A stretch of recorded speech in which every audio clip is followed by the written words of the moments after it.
Robocop 3 is a 1993 sci-fi action film, and it's directed by Fred Dekker and stars Robert Burke, Nancy Allen, Jill Hennessy, and Rip Torn.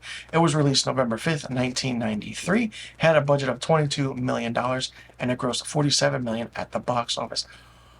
Peter Weller does not return in the title role of the first two films. It's Robert Burke. You may remember Robert Burke for playing characters in Tombstone, but he had a starring role in Stephen King's Thinner from 1996. Yes, it's that actor. This movie is not good. I'm just going to get straight to the point. It's set once again in the near future, dystopian Detroit, and Robocop must avenge the death of his partner, Lewis. So Nancy Allen isn't in this movie at all for a long time, and he must save Detroit from falling into chaos in the hands of the new CEO and advances programs to demolish the entire Detroit and kind of build a new thing called Delta City over the former homes of the residents. This movie is interesting because it's just not out of the ordinary. I don't even know what to say about this movie. Seen it once. I mean, Robocop starts flying in it. Great. The entire aspect of Robocop flying was put into marketing for toys for this movie. I mean, okay, good. I feel like Robert Burke didn't capture that essence and emotional feeling that Peter Weller did in the very first two films, and was really, really interesting. The aspect of how he's fighting robot ninjas in this, two robot ninjas, is just not something you would see.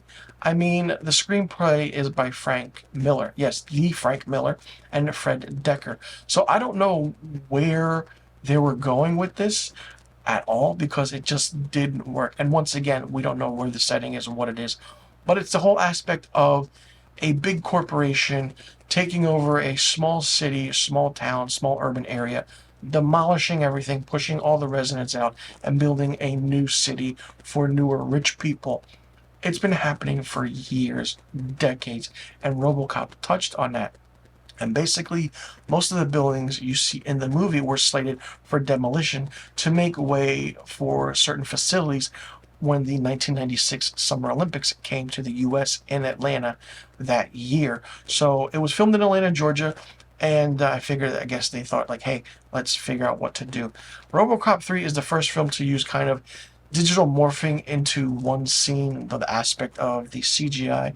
It's really opaque, doesn't make sense. Really, really bad movie. Not the best in the franchise, maybe the worst in the franchise. But the whole aspect of having three films is not that good.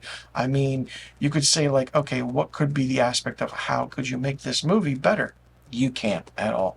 There are maybe memorable scenes in it with, like, Robocop driving a pink Cadillac through the streets of Detroit at night during urban areas and just, trying to help the police and everything, but it just didn't work. It didn't feel like it should be, and the whole aspect of the ending is an homage to the first film, even the second one, but it just didn't work. And once again, having the evil corporation being the bad guys like the first film, but this one did it worse, and the first one did it better. It just didn't work. If they went a different route or made Robocop go somewhere else, or a different area, it just would have worked, but it just didn't. For me, Robocop 3 gets 0 stars. Let me know in the comment section below what you thought about Robocop 3. Did you like it? Did you not like it? What did you think of it? What did you think about the aspect of the story? Do you think Robert Burke did a good job playing Robocop? Or do you think Peter Weller is the better version? And how do you think this movie would have fared if it had a different story? Do you think it was Frank Miller's fault? If it wasn't, do you think the directing was good? And what did you think about the action scenes? Let me know in the comment section below about all the questions I just asked. And be sure you click that subscribe button and hit that notification bell for new review videos on my channel. I will see you all in the next review video, and thank you so much for tuning in.